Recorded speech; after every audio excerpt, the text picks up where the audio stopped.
Comment est-ce que je pourrais résumer? La peur peut être une émotion trompeuse. Ce qui de loin peut sembler effrayant ne l'est pas forcément quand on s'en rapproche. Nous avons souvent peur de ce que nous sommes conditionnés à craindre. Les gens derrière les masques, les endroits inconnus et sombres. Fais gaffe, on ne doit voir que moi et le conteneur dans le cadre. A priori, ma mission était loin d'être compliquée. D'écrire le Darknet en 3500 mots.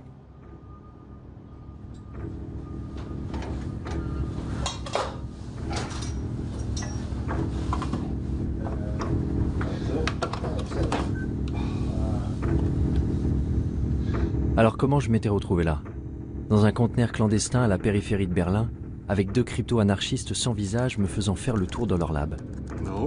Non, je ne filme pas mes doigts. Jamais? Compris? Ok. Un des trucs qui m'intéresse en ce moment, c'est de fabriquer un dispositif qui reproduise la norme de communication vocale sécurisée de l'armée américaine, mais qui serait accessible à tous. Comme ça, n'importe qui pourrait se connecter avec ce petit appareil et crypter sa voix en utilisant les lignes téléphoniques traditionnelles. Mais qui cette puce aiderait-elle au final? Des terroristes pour voler à couvert? Ou des révolutionnaires dans les régimes dictatoriaux? Quand j'étais jeune, j'ai lu 1984. Et c'était comme... En un sens, il était visionnaire, mais d'un autre côté, il était très optimiste, parce qu'il ne pouvait pas imaginer les développements technologiques que nous avons connus depuis. Et d'un point de vue technologique, c'est déjà bien pire. Ça donne une société qui vit en état de surveillance permanente. 1984? Je suis né en 1984. Oui, ça c'est moi juste là. C'est précisément l'année qu'Orwell avait imaginé comme étant le début de la fin de notre vie privée. Un monde dans lequel Big Brother nous surveillait en permanence. Mais personne n'y prêtait vraiment attention. Pourtant, c'est cette année-là que les familles heureuses ont pu installer le premier ordinateur Macintosh chez elles. Hello, I am Macintosh. 10 ans plus tard, ma génération serait déjà dépendante aux écrans. We installed the internet on our computer just a short time ago, and I haven't been able to get the kids off it ever since. Petit à petit, nous sommes tous devenus accros. Ça a commencé avec des jeux, des chats, des emails, même des films. Nos goûts se sont développés avec Internet. Mon premier amour, mon deuxième amour, mon troisième. ICQ, puis Facebook, Google, Twitter. Arrivé à l'âge adulte, j'avais passé une bonne partie de mon temps en ligne. Pourtant, je ne m'étais jamais dit qu'il pouvait y avoir une autre facette à explorer. Le fameux Deep Web. À vrai dire, je n'avais pas la moindre idée de la façon de le trouver. Donc j'ai commencé comme tout le monde, par une recherche sur Google.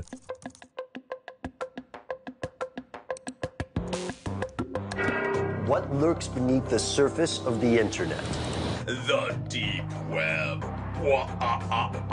What is it exactly? Well, it's kind of a vague term because it's comprised of anything that's just not indexed by search engines. Ok, tout ce qui n'est pas indexé.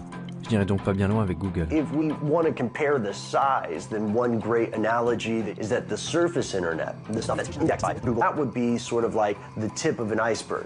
La partie émergée de l'iceberg? The majority of users can only access 1% of all the information the World Wide Web has to offer. The rest, deep beneath the surface, is known as the deep web. Donc le Deep Web est une sorte de dépôt de données inaccessibles, rempli par les banques, les gouvernements, les entreprises, et contenant en plus une partie invisible? There's the regular internet, and then there's something called the darknet, an underground system of anonymous websites that are untraceable. Qu'est-ce que le Darknet? Pendant longtemps, tous ceux qui voulaient agir en secret, acheter de la drogue ou des objets volés, trouvaient que c'était très difficile à faire dans le monde réel. Parce que dans le monde réel, il faut rencontrer le vendeur et ensuite, il faut le payer d'une façon ou d'une autre. Parler du Darknet, c'est évoquer une nouvelle forme de commerce, un nouveau marché où les identités des acheteurs, des vendeurs et de l'argent lui-même échappent à la police ou à quiconque essaierait de traquer le crime ou d'autres choses. You can find ways to launder money, hire a hitman, get guns. The deep web is used by many to buy fake identities. Websites offer green cards, driver's licenses, and passports. Some use it for more sinister reasons, such as human trafficking or drug exportation. Ok, tu vois ça? C'est un système d'exploitation conçu pour les hackers. Rien à voir avec Windows ou quoi que ce soit de ce genre. Un système d'exploitation élaboré spécifiquement pour le piratage informatique. Tel Aviv est un hub pour les experts en cybersécurité. Ça n'a donc pas été difficile de trouver Danor Cohen, un pirate informatique white hat, qui agit pour la bonne cause. La première chose que Danor m'a montré, c'est à quel point ceux qui utilisent l'Internet ouvert sont vulnérables et exposés. Tu vois ça? Il y a le mot de passe réseau. Incroyable, non? Maintenant, imagine que tous tes secrets, tous tes mots de passe bancaires, ton Gmail, ton Facebook, toutes tes conversations privées, que tout ça soit visible avec un seul mot et envoie. En faisant le tour du quartier, Danor avait pu s'introduire dans l'ordinateur de pratiquement tous les gens à 100 mètres à la ronde. Comme les hackers, ils pouvaient intercepter mes informations sur Internet, tout comme la police pouvait utiliser ces mêmes outils pour surveiller les criminels. Si on est sur l'Internet ouvert et qu'on parle d'un trafic de drogue, il y a des systèmes qui balayent le réseau automatiquement. Il n'y a pas d'intervention humaine là-dedans. Et tu seras rapidement convoqué pour enquête. Mais sur le Darknet, rien ne permet d'arrêter à temps quelqu'un de faire ce qu'il veut. Je veux qu'on comprenne parfaitement ce qu'est le Darknet. Vous installez un logiciel dont la fonction essentielle est de cacher votre activité. Well, you're going to need some software. One of the most popular is called Tor. Tor? Which originally stood for the Onion Router. The Onion Router. Onion Router. It was made by the US Navy. How does Tor do it? Well, it takes your data and it bounces it around the world over several different data nodes. That way, no person or agency can figure out where the data came from or where the data is going. If you want to keep yourself invisible online, there is absolutely nothing better than Tor. Cela semblait incroyable. Sous couvert d'un anonymat complet, n'importe qui pouvait réussir à commettre le crime parfait depuis son salon entre deux épisodes de sa série préférée sur Netflix, sans que personne ne le sache. En à peine quelques secondes de téléchargement, Tor était sur mon bureau. La porte du Darknet était grande ouverte. Goodness, this is quite extraordinary. Such a large rabbit hole. I'll just take a look inside. La question était, où aller?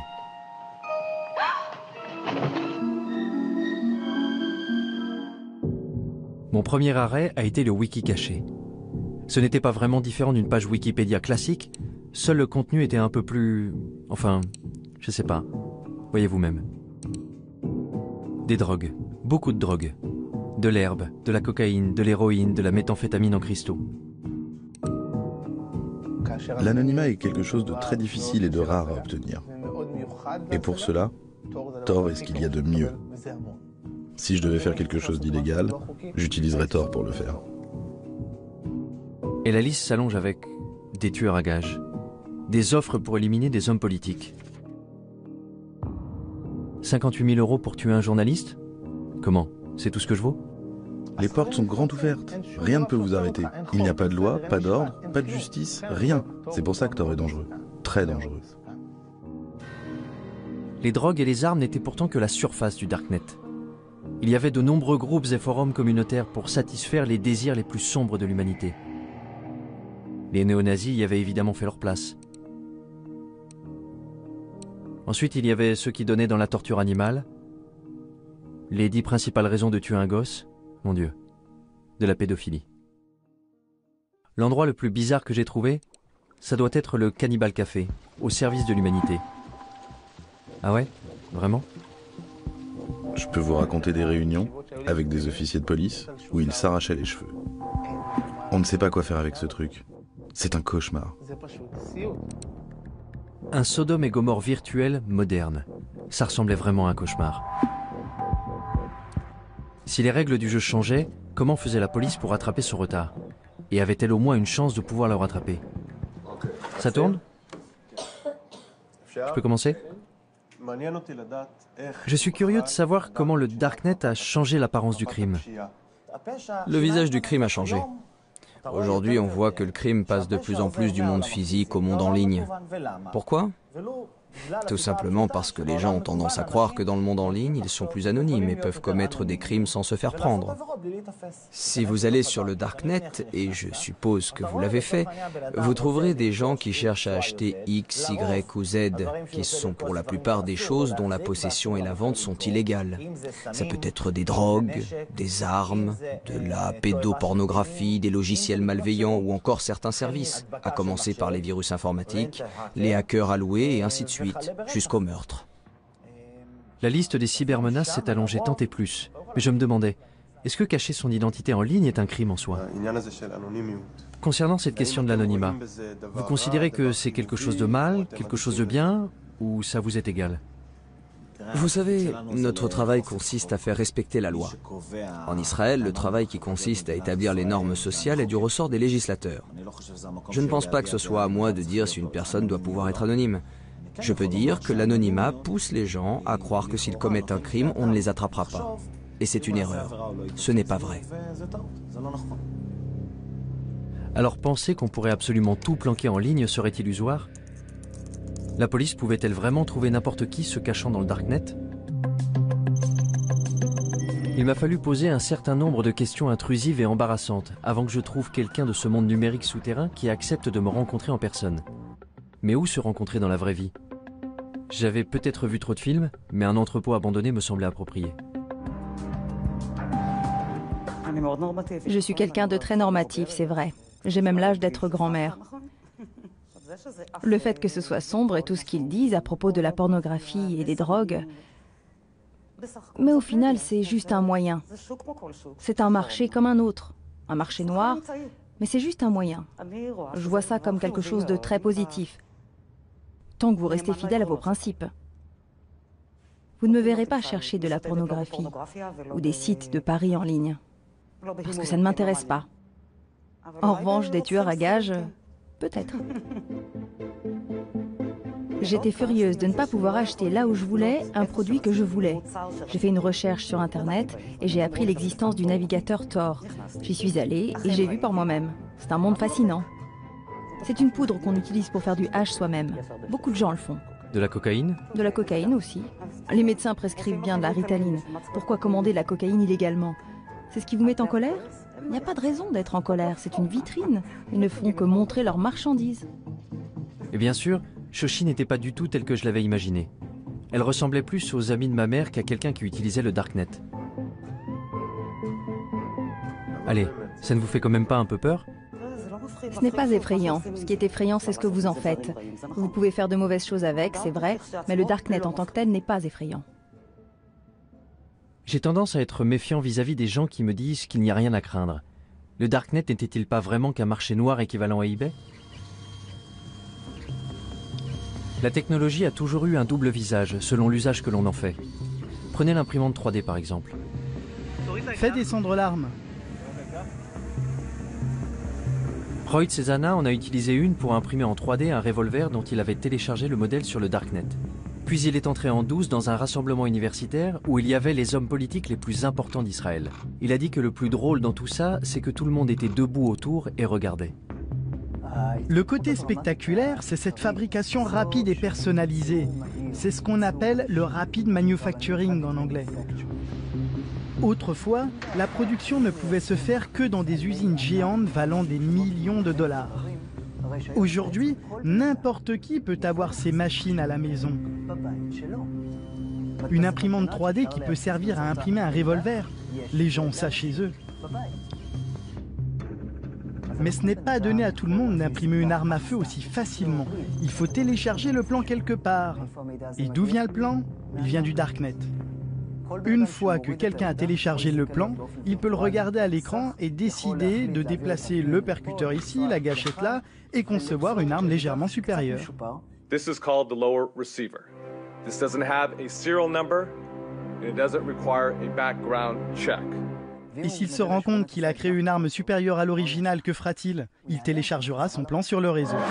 This is a ghost gun. Ce à quoi nous assistons, c'est à une tendance de déqualification, une diminution des compétences nécessaires pour atteindre un certain objectif. Vous voulez synthétiser des composés chimiques chez vous? Sur Internet, vous pouvez télécharger la procédure qui va indiquer à l'imprimante comment mélanger les produits pour déclencher une réaction chimique et fabriquer de la morphine, du Valium, de la marijuana ou de la poudre de cyanure. Une simple machine fera ça toute seule chez vous. Mais je vais vous montrer un autre aspect des choses. Les laboratoires médicaux produisent des médicaments à des prix astronomiques que les patients n'ont pas les moyens de payer. Ceux qui ont la capacité, par exemple, de passer des plans à la production maison de médicaments vont commencer à le faire d'ici 10 ou 20 ans. Un processus identique à celui des armes en 3D va se produire. Ils commenceront à apporter des améliorations. Tout le monde sur Terre prendra part à cette révolution géante de l'échange d'informations et de l'association de nouvelles idées. Le Darknet peut être le lieu où toutes les vieilles idées se mélangeront les unes aux autres. Comme l'a dit Matt Ridley, les idées vont commencer à avoir des relations sexuelles entre elles pour finalement donner naissance à des idées nouvelles et incroyables. Cette exploitation de nouvelles idées n'a pas lieu en utilisant les voies traditionnelles de l'information, car les véritables grandes luttes passent toujours par la destruction créatrice. Et c'est là toute l'importance du Darknet, qui fournit un moyen de canaliser l'information. Et cette information peut engendrer une révolution. Les révolutions se préparent en secret. Est-ce que ce n'était pas précisément le genre de choses que les pouvoirs en place voulaient généralement empêcher? Le Darknet avait déjà attiré l'attention du gouvernement américain. The FBI has effectively smashed the Hornet's nest, and we are in the process of rounding up and charging the Hornets. Et le Pentagone avait fait venir ici une équipe pour recenser les activités illégales du forum. Alejandro et Amanda faisaient partie de cette équipe. Nous sommes en quelque sorte des hackers alloués.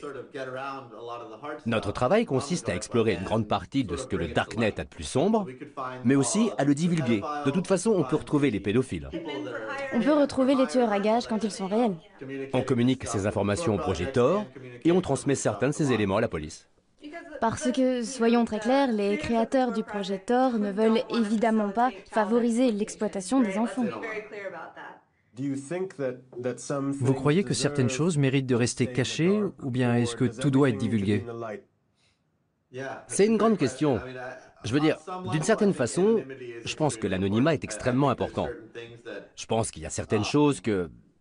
Je veux dire, il y a de vrais méchants ici. Il y a les méchants que tu veux, à cause desquels les utilisateurs ont besoin d'anonymat. Et puis, il y a ceux qui utilisent l'anonymat pour de mauvaises raisons. Je pense vraiment que l'anonymat est important. Je ne suis pas pour la suppression totale de l'anonymat. Mais pourquoi l'anonymat est-il important? Eh bien, à cause de... Du droit à la vie privée. Oui, le principe du droit à la vie privée.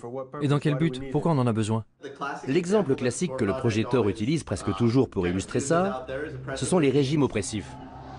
Et ce n'est pas un exemple théorique. L'histoire montre qu'à chaque fois qu'il y a un progrès révolutionnaire, ça commence toujours de façon clandestine. Quand j'y pense, je me dis que si, disons dans le cas d'un scénario futuriste et apocalyptique, si mon gouvernement s'en prenait à moi et que je veuille par exemple entrer en rébellion, je voudrais que quelque chose de ce genre existe. C'était vraiment la dernière chose que j'aurais pensé entendre venant d'un employé du gouvernement américain. Entendre que, bien qu'enfoui au fin fond de leur cerveau, il y avait un scénario digne d'Orwell. Le genre d'idée qu'on prête davantage aux anarchistes. Instead of privacy, we have permission. It's about control, isn't it? It's about the incremental eradication of freedom. C'est Julia Touriansky, une propagandiste anti-étatique autoproclamée. Don't police me. Statism is death. Mon Dieu. Join me in my love affair with freedom. Vie privée, contrôle, liberté. This is Anarchast. C'étaient les maîtres mots d'un petit groupe qui militait pour de nouvelles alternatives face à un système défaillant. Les gens ont très facilement peur de la nouveauté. Et ça, ce sont des idées nouvelles. Hacker, anarchiste, darknet, des mots qui sonnent louches. Voici les crypto-anarchistes, la branche d'un petit groupe de technophiles qui s'est constitué au tout début d'Internet, les cypherpunks, où cypher signifie chiffrement. What is a cypherpunk? What do you guys stand for? Cypherpunks are cryptography activists. We believe in personal privacy for everybody. Ce sont les cypherpunks qui ont été à l'origine de la toute première version d'un darknet, ce qu'ils avaient appelé le blacknet. Americans are not prepared to face the fact that they're living in an electronic police state. Si quelqu'un pouvait compléter mes informations sur le darknet, c'était forcément eux. Tous étaient rassemblés à l'Institut de crypto-anarchie dans le centre de Prague.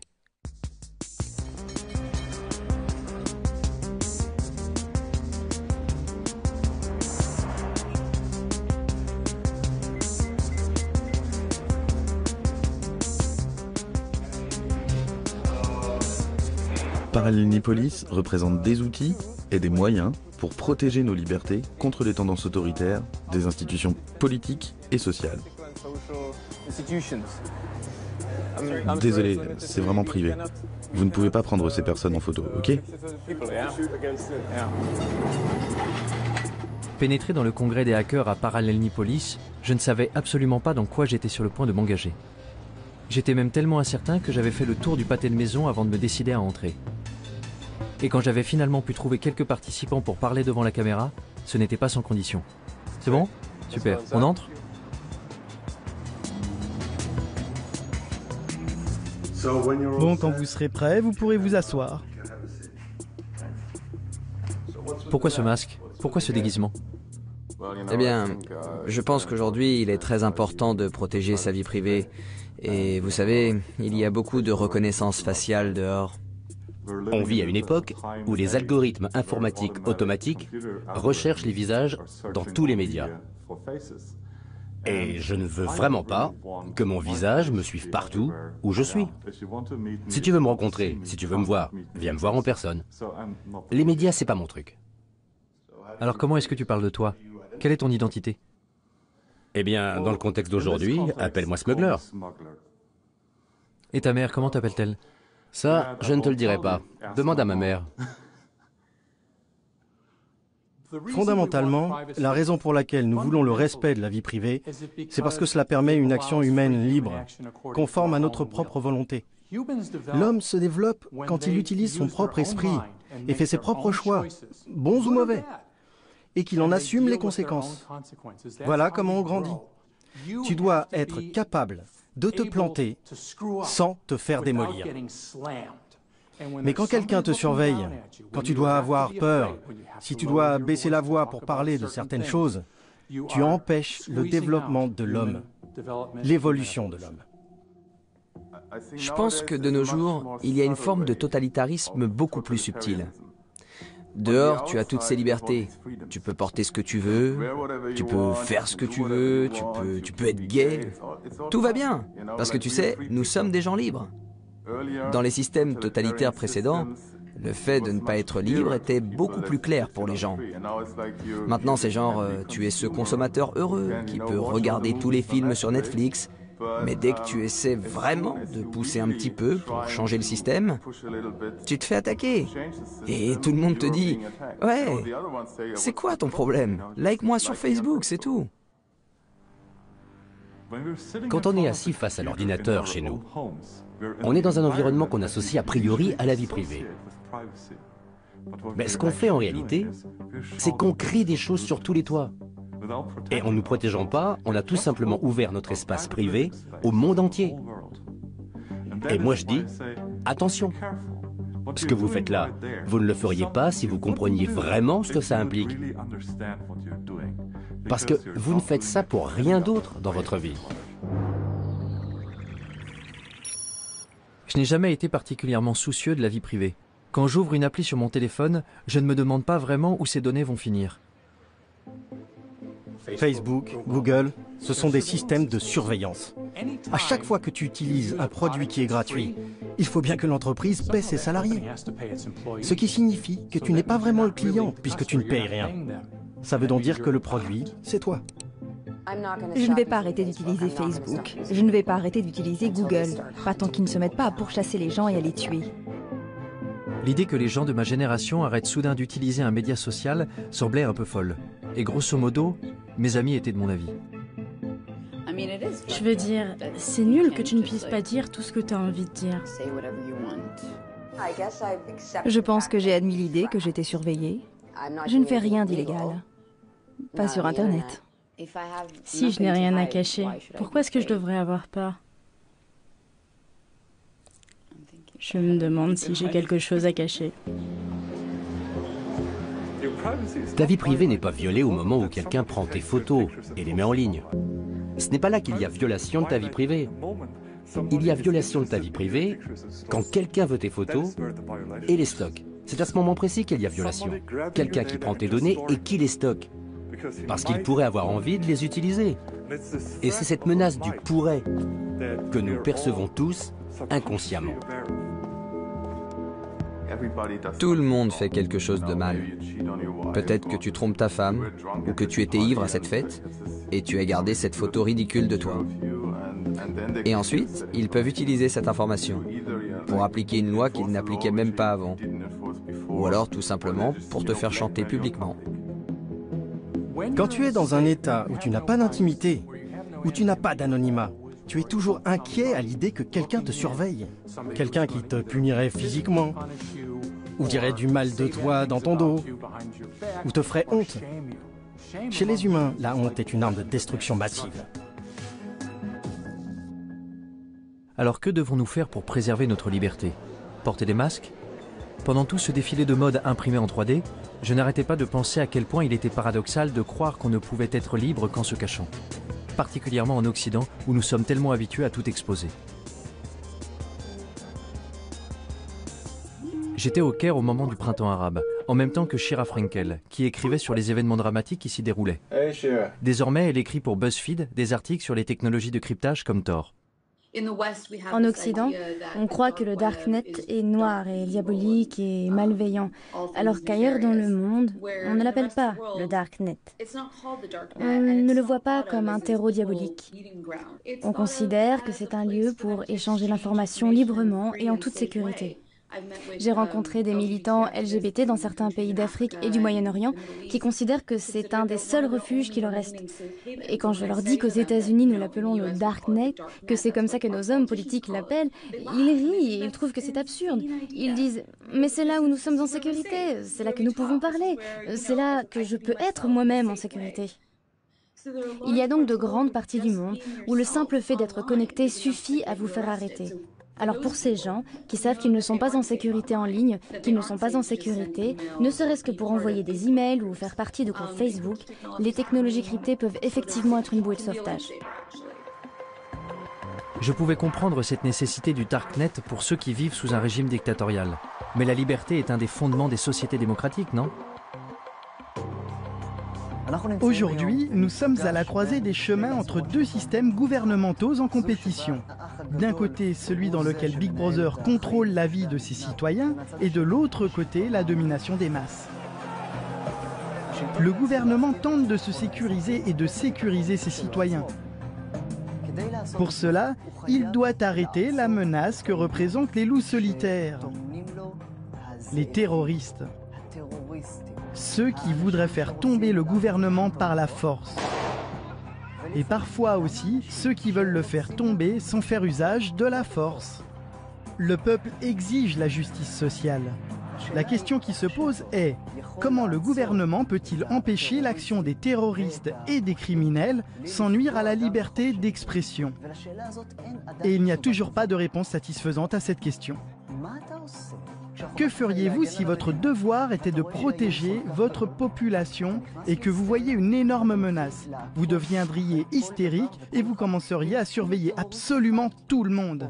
Parce qu'un seul terroriste qui vous glisserait entre les doigts représenterait un tel danger que vous ne pourriez tout simplement pas prendre le risque de commettre une seule erreur.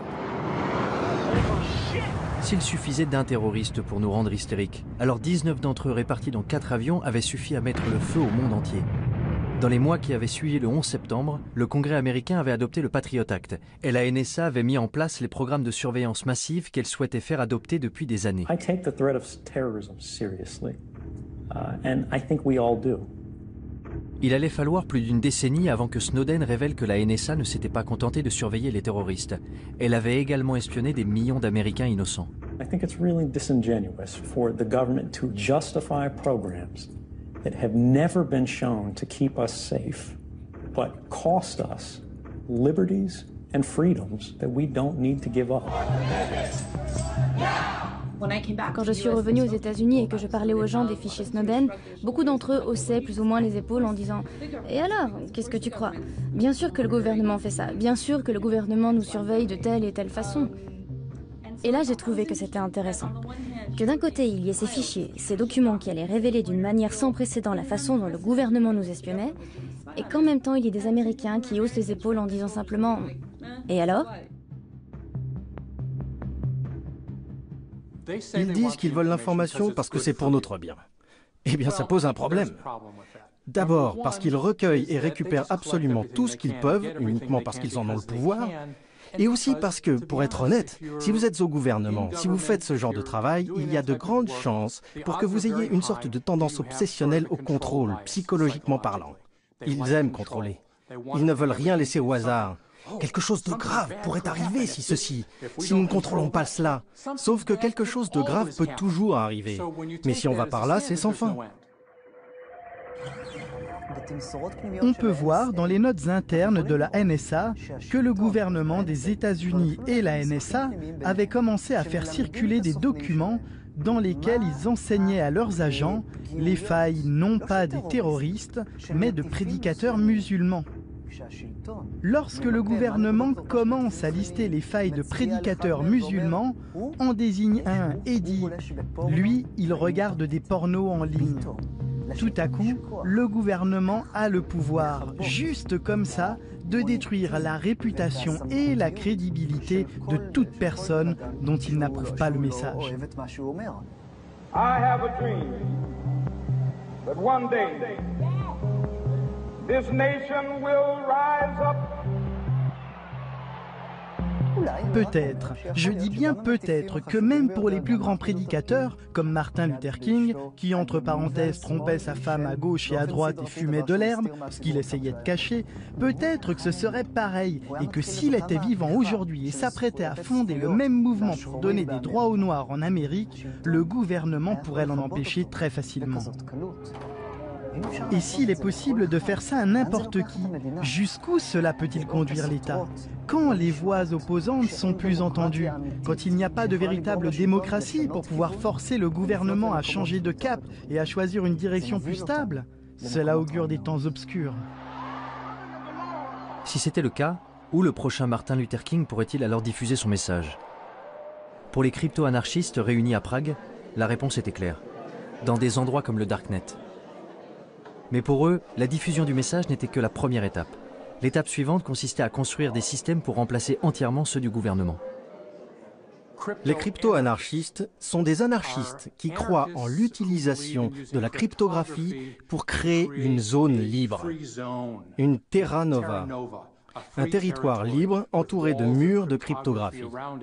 Grâce à la cryptographie, ils peuvent discuter, utiliser des monnaies cryptographiques et créer, dans une très large mesure, un monde séparé dans lequel ils peuvent évoluer.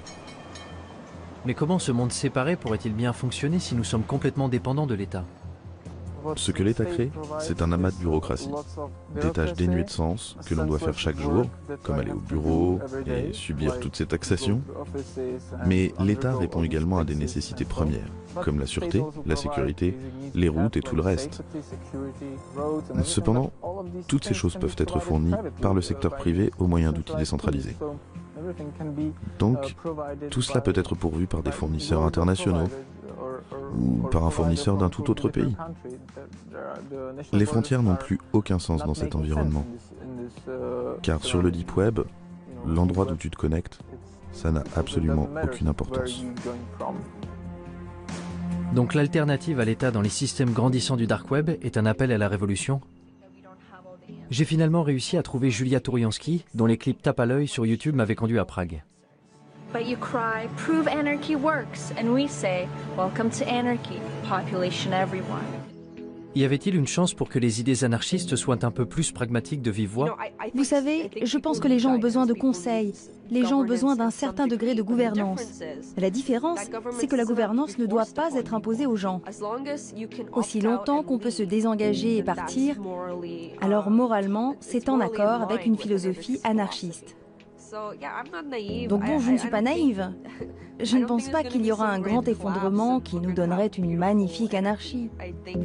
Je crois que l'idée, c'est plutôt de créer ces petites communautés pour soi-même et de trouver des endroits d'où on a la possibilité de se désengager et qui se diversifient et qui soient plus dispersés et plus accessibles. L'un des systèmes utilisés par la communauté crypto-anarchiste pour se désengager était le Bitcoin. Une crypto-monnaie permettant d'effectuer des transactions en ligne de manière anonyme et qui avait déjà fait les manchettes des journaux du monde entier. Et une fois que vous avez la monnaie virtuelle, vous n'êtes pas très loin de commencer à bâtir des États virtuels. Hier, il y avait une conférence sur la BitNation, qui est un projet qui montre que la technologie blockchain peut être utilisée pour des services qui, en temps normal, ne sont fournis que par les gouvernements et les États. BitNation is creating a new world where thousands or millions of nations actually compete for customers by offering better services. It's a world where everyone can choose. La BitNation est une nation, et être une nation implique de connecter entre eux des gens qui partagent des valeurs similaires, familiales, etc. Nous sommes d'accord. Donc je dirais que la BitNation est un État apatride. Si vous dissociez la gouvernance du territoire, vous n'avez pas à craindre pour vos propres principes de gouvernance. En parallèle de l'État apatride, il y aurait des crypto-marchés en ligne pour les produits de tous les jours. En gros, la version familiale et conviviale de ce que j'avais déjà vu sur le Darknet. Il y aura des crypto-marchés décentralisés, anonymes, qui seront techniquement impossibles à fermer par le gouvernement.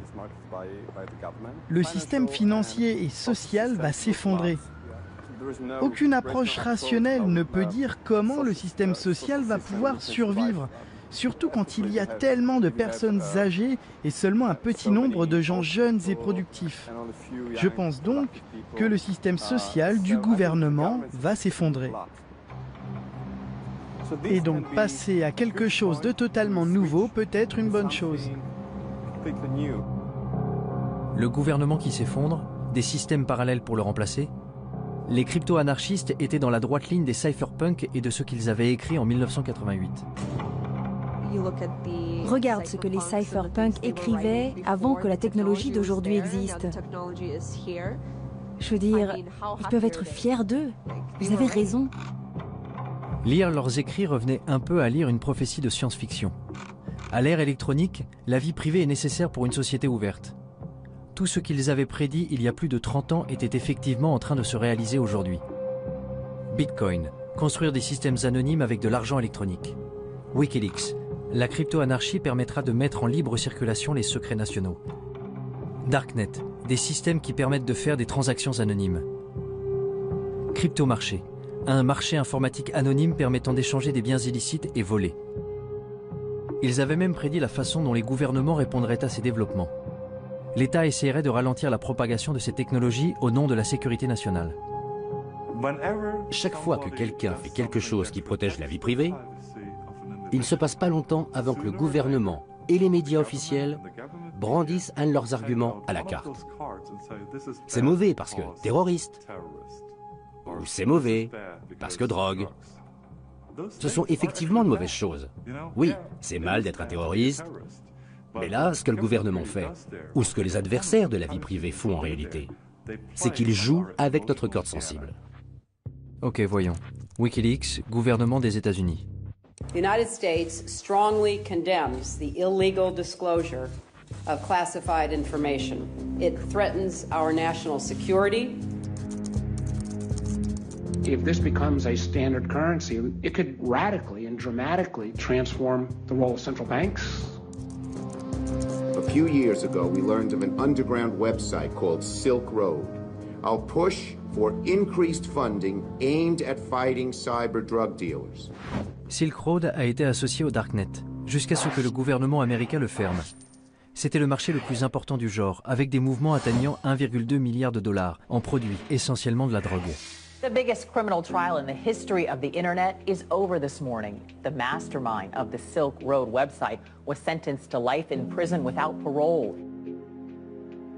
Pour presque tous ceux que j'ai rencontrés à Prague, Ross Ulbricht n'avait rien d'un baron de la drogue. Il avait plutôt été la victime la plus visible des efforts du gouvernement pour éliminer les cryptomarchés du Darknet en faisant de lui un exemple. Si on prend l'histoire des cypherpunks, de la crypto-anarchie, c'est en fait l'un des premiers exemples dans le monde réel d'une contre-économie opérationnelle. Et ça a été un énorme succès. Vous aviez le marché Darknet, vous aviez une certaine forme d'anonymisation, vous aviez une certaine forme de monnaie numérique anonyme, et c'est devenu très important, très vite. Et c'est essentiellement à cela que tient le pouvoir explosif de quelque chose comme Silk Road. Et je pense que c'est la raison pour laquelle l'État a réalisé que c'était vraiment menaçant. Silk Road menaçait le statu quo. Il menaçait le pouvoir de l'État.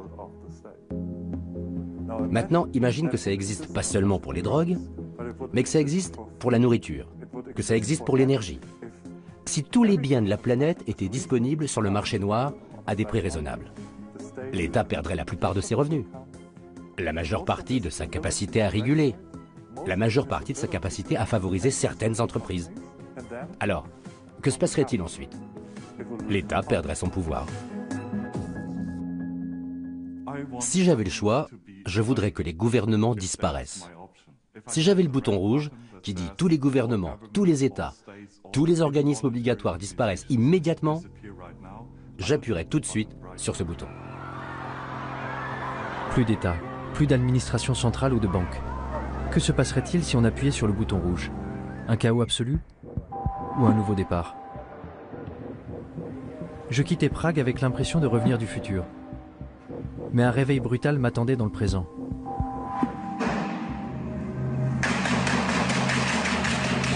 Deux attentats à Paris, un aux États-Unis, un avion abattu en Égypte. N'avions-nous pas effectivement besoin de protection plus forte vis-à-vis de ces gens, même au prix du sacrifice d'un peu de confidentialité? You can't have 100% security and also then have 100% privacy and zero inconvenience.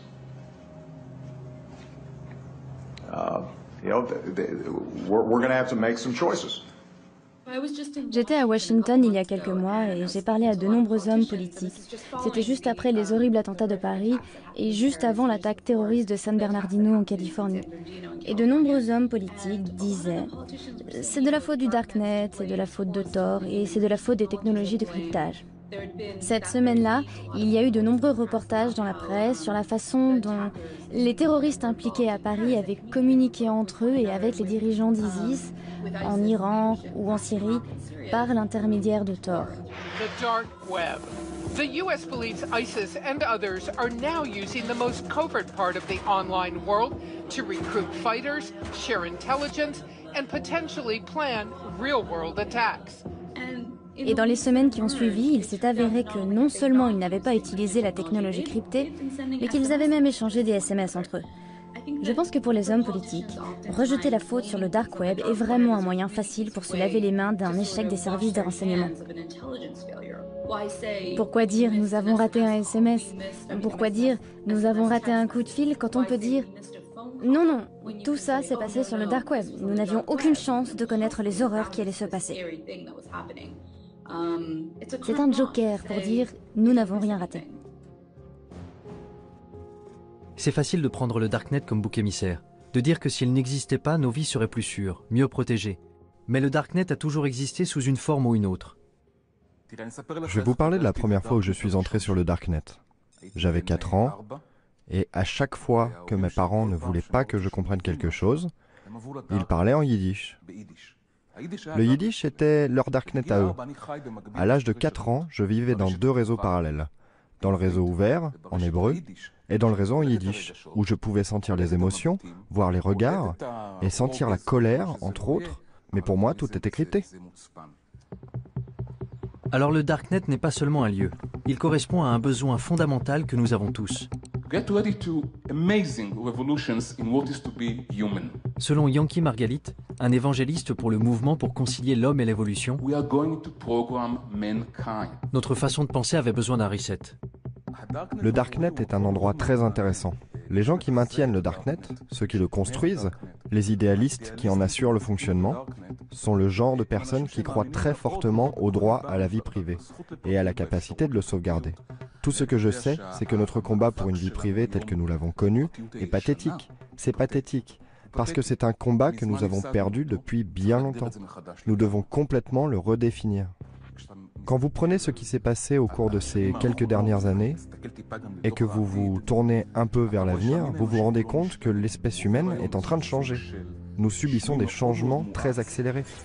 Nous connectons la technologie à la biologie, nous relions la biologie à l'électronique, et je pense que nous créons une nouvelle espèce humaine. Nous créons une espèce humaine améliorée et plus connectée.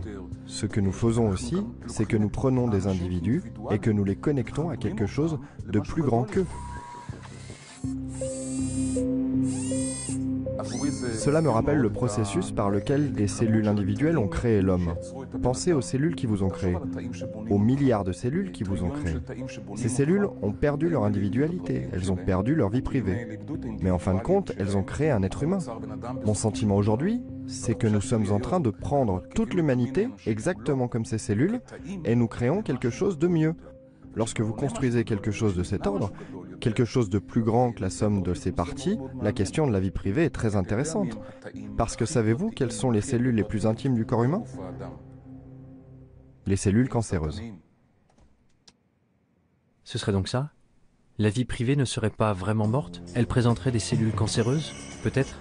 Avec le nombre de fous qui se baladent, l'ordre mondial semble trop fragile pour faire confiance à la vision des cypherpunks et des crypto-anarchistes. Particulièrement à ceux qui ne veulent pas montrer leur visage, non? Je m'apprêtais à terminer mon article, mais juste à ce moment-là, Smuggler sortit de l'ombre. Dans un chat IRC privé, il fit un sacré pas en avant pour un extrémiste de la vie privée.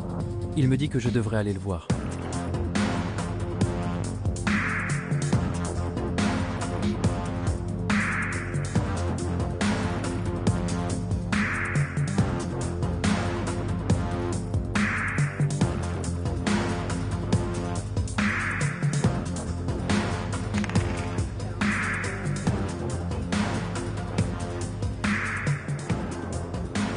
Se balader dans les rues de Berlin avec deux types masqués m'a mis un peu mal à l'aise.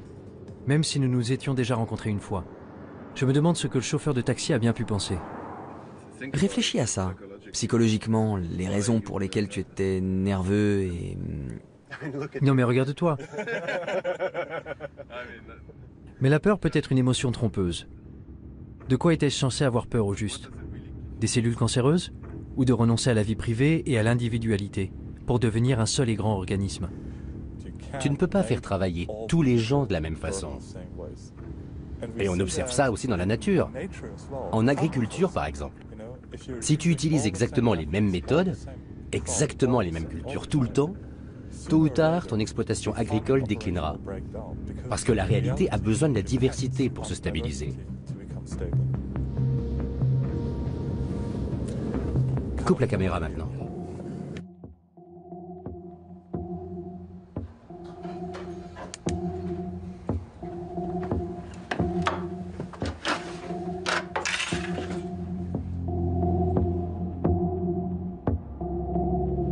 La vie privée est aux idées ce que l'évolution est à la biologie.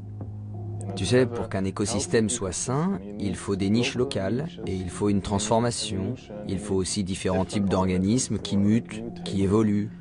Un certain nombre d'entre eux vont mourir, d'autres vont prospérer et globalement c'est une structure très résistante. C'est la même chose pour une société en bonne santé. Il faut de nombreuses idées différentes et les bonnes vont effectivement survivre. Et si tu penses à ce futur, où toute l'humanité ne serait qu'un seul organisme allant dans une seule direction, il suffit d'un seul bug pour tuer le tout. Et c'est terminé. Game over. Et ce sera pire que nos pires craintes de guerre nucléaire. Je veux dire, rappelle-toi ce que nous avions avec le Troisième Reich en Allemagne. Imagine maintenant le Troisième Reich à l'échelle mondiale et aucun autre pays pour l'arrêter.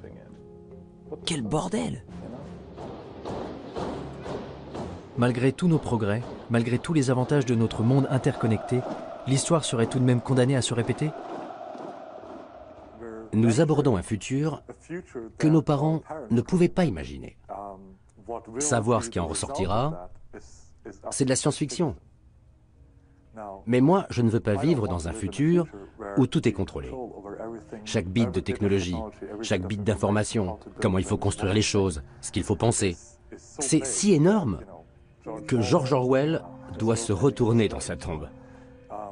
Parce que je ne crois pas qu'un tel futur sera vraiment durable. Alors à quel moment votre travail sera-t-il achevé? Jamais. Non, jamais. Je veux dire, certaines personnes travaillent pour la surveillance, et nous travaillons pour renforcer l'anonymat. On n'y arrivera jamais, mais c'est un idéal à viser. De plus, même si nous travaillons pour plus de vie privée, ça ne veut pas dire que qui que ce soit va arrêter de travailler pour la surveillance. Donc tant qu'ils travaillent sur la surveillance, nous, on a un travail à faire. Mais certains diraient, je ne sais pas, que vous êtes peut-être paranoïaque. C'est vrai, vous n'êtes pas des criminels purs et durs, vous ne vendez pas de drogue, vous ne... je sais pas... Mais je veux dire qu'il y a beaucoup de... Je crois que toute la discussion... C'est bizarre le tour qu'a pris cette affaire. Que ce soit à nous de devoir nous défendre. Tu sais pourquoi tu as des rideaux dans ton appartement? Pourquoi tu fermes ta porte à clé? Et il y a plein de précédents historiques où des gens ont été tués à cause de données les concernant qui avaient été recueillies. Tu sais, c'est ce qui s'est passé pendant le Troisième Reich. Ce qui s'est passé dans les années avant même que le Troisième Reich existe, c'est que beaucoup d'États-nations exigeaient l'enregistrement des citoyens. L'une des choses que de nombreux États, comme les Pays-Bas, la Belgique, la France, l'Allemagne, exigeaient, eux, c'était que tu indiques ta religion. Les nazis sont arrivés et ils ont pris ces registres pour les fouiller. Donc quand l'Allemagne a envahi les autres pays, ils n'avaient plus qu'à fouiller les registres et à tuer les personnes de la mauvaise religion. Aucun pays ne se doutait que ça pourrait être un problème 10 ans plus tard. Et pourtant, ça en a été un sacré. La plupart d'entre eux ne l'auraient jamais cru. Il faut se rendre compte qu'on ne peut pas réellement savoir de quoi l'avenir sera fait. On n'arrive pas à se représenter la merde qui se passe dans le monde aujourd'hui. Alors dans 5 ans, encore moins. En quittant le conteneur, j'ai rallumé mon téléphone et trouvé mon chemin sur Google Maps. J'ai ouvert Gmail pour envoyer l'article à mon rédacteur en me demandant quelles conclusions tirer de tout ça. Où m'avait conduit cette exploration du terrier? Le Darknet n'était pas le monstre diabolique que j'avais eu tendance à imaginer. Il semblait au contraire qu'il puisse être le seul endroit qui nous reste pour échapper à la surveillance de plus en plus attentive de Big Brother. Un lieu où nous pourrions nous débarrasser de nos anciennes identités pour en créer de nouvelles, et même bâtir des mondes nouveaux. Un endroit où nous pourrions bénéficier d'une vraie liberté. Ce n'est qu'à ce moment-là que je repensais à ce que m'avait dit Smuggler quand j'ai quitté le conteneur. Que la plupart des gens ne cherchent pas du tout une liberté réelle. Ce qu'ils veulent, c'est avoir juste assez de liberté pour se sentir bien.